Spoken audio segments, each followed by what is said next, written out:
दाना हाथ माई हमारा तू माथे पर दीहा ध्यान माई हमारा तू बात पर फेर दाना हाथ माई हमारा तू माथे पूरा करे लो इच्छा मांगे जे भिक्षा दर पे आके जे भी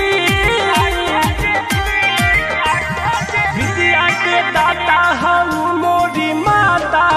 सुर के तू ही देवी विद्या के दाता हम मोरी माता स्वर के तू ही देवी।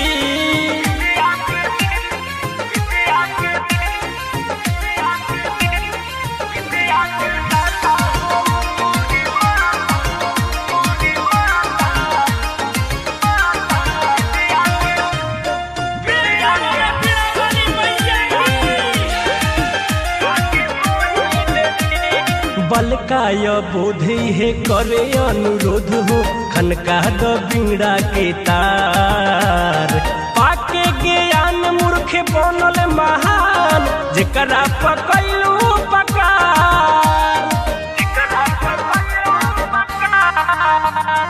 बलकाय बोधे है करे अनुरोध हो खनका द बिंगड़ा के तार पाके ज्ञान मूर्ख बनल महान जेकरा पकैलू पकार आके शरण में गिरल बानी चरण में जिंदगी बनाता है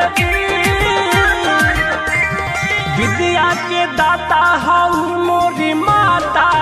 सुर के तू ही देवी विद्या के दाता हम मोरी माता स्वर के तू ही देवी।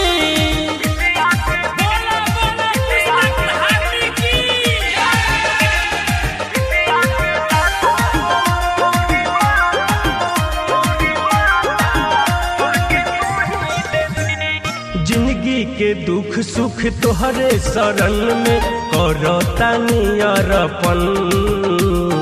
राजू सुपर हिट तोहर गावता रे गीत साथे में राइटर रुमान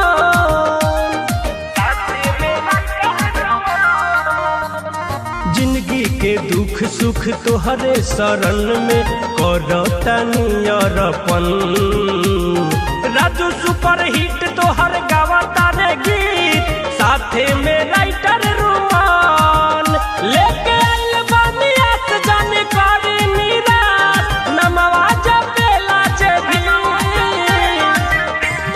विद्या के दाता हम मोरी माता सुर के तू ही देवी विद्या के दाता हम मोरी माता सुर के तू ही देवी। Recording studio Simraungadh.